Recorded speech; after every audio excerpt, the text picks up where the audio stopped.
Bonjour tout le monde, aujourd'hui on se retrouve pour une nouvelle vidéo.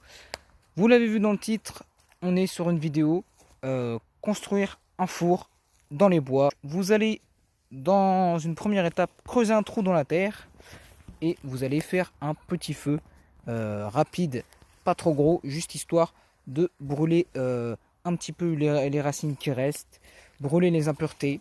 Exactement. Et ensuite, vous allez aller chercher un maximum de cailloux. Donc, il vous en faut un bon gros paquet. Essayez de privilégier des grosses pierres plates pour le fond, pour Pour la garder, base. pour que ça soit bien stable et solide. Vous allez tout fixer avec soit du torchis que vous aurez fait, soit juste de la terre. Faites avec ce que vous trouvez parce que c'est compliqué des fois dans certains bois de trouver le bon matériel. Donc, nous, on n'a que de la terre. N'hésitez pas vraiment à en mettre beaucoup de la terre entre chaque pierre. Faut Ouais, vraiment énormément de que terre. ça soit Donc, je vous filme de plus proche. faut que ça soit Donc, on vraiment voit bien lié, quoi. qu'il y a de la terre entre chaque pierre, c'est bien fixé. Vous avez de la terre entre chaque pierre partout pour bien fixer les choses. On est à ce bout là du four. Monsieur William nous a avancé tout ça. Il y a en dessous de la petite porte du bois ici, du bois du coup juste en dessous là pour tenir les deux grosses pierres. Du coup là faut mettre des braises pour pouvoir se faire sécher la terre qui vient d'être mise. Et n'hésitez pas à mettre de la terre aussi, genre sur les côtés là. Ok, je viens d'allumer un petit feu dans le four en construction car il a plu récemment et il va falloir refaire sécher la terre pour éviter que ça s'écroule, je pense.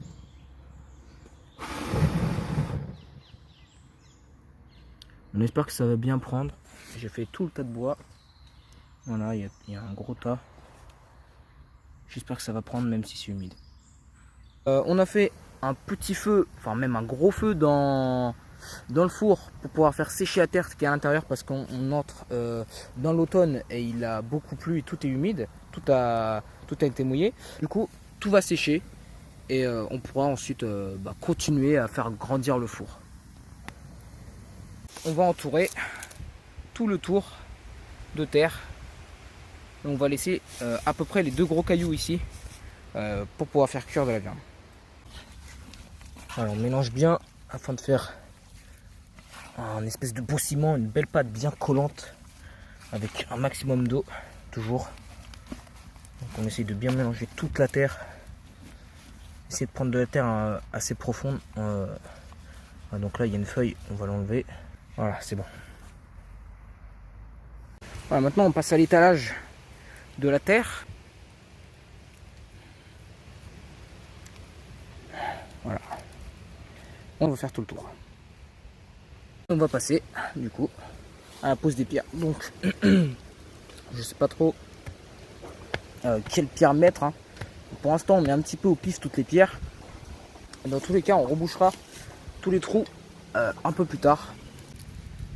Il faut bien tasser un petit peu partout. J'ai terminé l'arc de cercle supplémentaire.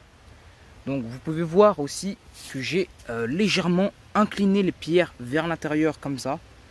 Afin de pouvoir faire un magnifique dôme comme ça. Un nouvel étage encore. Donc j'ai fini de faire sécher hier. L'étage d'hier. Voilà. Là je viens d'en faire un. Je vais encore en faire quelques-uns parce qu'il me reste beaucoup de pierres. Voilà tout ce que j'ai. J'ai plein de pierres. Et on va faire un truc. C'est que comme ça va être compliqué de tout refermer pour le dôme. C'est que je vais mettre des bâtons. D'une pierre à l'autre à chaque fois. Je vais en mettre 3-4 comme ça tout le long. Comme ça après je pourrais mettre de la terre par dessus et ensuite recoller des pierres un peu plus grandes afin de pouvoir faire un joli dôme bien fermé et solide. Plus solide du coup parce que sinon ça risque de se péter la gueule. Ça y est, j'ai mis les bâtons. Vous voyez que ça commence à prendre forme là, vraiment le four il commence à se terminer. J'ai mis les bâtons avec beaucoup de terre d'ailleurs dessus. Donc on va mettre plein de pierres par dessus en faisant quand même en sorte de faire un petit dôme. Donc on va pas aller trop haut, mais on va quand même essayer de faire un petit dôme assez sympa. Voilà, pour que ce soit bien épais. Et je vais peut-être faire une petite cheminée. Alors soit la sortie de cheminée sera ici, entre ma main et cette pierre là, et le bâton. Soit il y aura une sortie au-dessus à ce niveau là, quelque part ici. Voilà.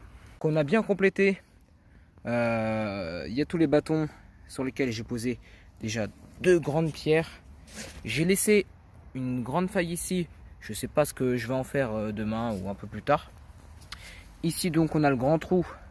Là on pourra poser ce qu'on veut faire cuire. On va faire sécher tout ça. C'est l'heure du séchage.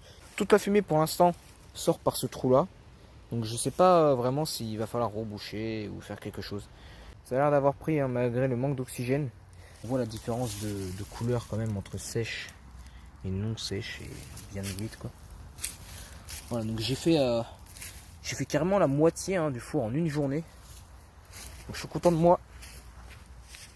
On est le lendemain, donc je viens de rallumer un nouveau feu pour faire sécher à nouveau ce que j'ai fait. Donc vous voyez que j'ai fait une espèce de petite cheminée comme ça. J'ai rajouté plein de terre un petit peu partout pour solidifier tout le four. Donc j'ai rajouté un petit peu de terre un peu partout au cas où il y avait des trous d'air qui sortaient. Pour éviter que la fumée sorte trop par ce grand trou au-dessus, je vais mettre ici un dernier bâton. Vous voyez que j'ai ici rehaussé, j'ai mis plein de pierres. Là aussi, ici, il y avait une pierre comme ça en penché. Ben, j'ai fait en sorte de tout remonter. Et je vais reboucher bien au-dessus là, afin d'avoir juste une petite porte ici. Et peut-être que je continuerai à reboucher des deux côtés. Bon, j'ai pris toutes mes décisions et le four, je pense qu'il est enfin terminé. Voilà, je pense qu'on va sûrement conclure la vidéo là-dessus. Donc, j'ai rajouté ici, ouh ça brûle, c'est super chaud, c'est vraiment bouillant. Donc j'ai rajouté là tout le long un bâton sur lequel j'ai mis une grande pierre et une deuxième grande pierre. Et j'ai tout recouvert de terre comme d'habitude. J'ai renforcé encore une nouvelle fois tout le tour du four avec de la terre. Et j'ai eu énormément de mal à placer les 2 grandes pierres ici. Parce que je me brûlais en fait à chaque fois. Je mettais de la terre à chaque fois, mes mains se brûlaient. Vous voyez que j'arrive même pas à rapprocher ma main plus de 2 secondes. C'est vraiment très chaud. Donc faites attention si vous faites la même chose si vous construisez un four. Voilà, regardez-moi ce four magnifique. Donc on pourra faire cuire des trucs du coup sur une plus petite entrée juste ici. Et peut-être que l'entrée du bois du four, on la refermera un petit peu. On la fera un petit peu plus petite afin de conserver au maximum la chaleur. C'est le but d'un four, c'est vraiment qu'il soit le plus fermé possible pour pouvoir garder toute la chaleur et faire cuire des choses assez rapidement. Faire de la forge si vous voulez faire de la forge, plein de choses comme ça. Une chose, n'ayez pas peur quand vous voyez de la fumée sortir de la terre encore humide. C'est pas de la fumée, c'est sûrement de la vapeur d'eau. Donc voilà, on voit juste ici par exemple là qui sort. Il y en a partout tout autour de la terre humide.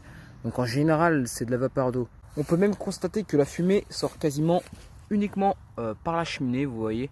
On la voit un petit peu sortir et non pas par ici. Donc ça m'arrange vraiment. C'est-à-dire que j'ai bien travaillé aujourd'hui.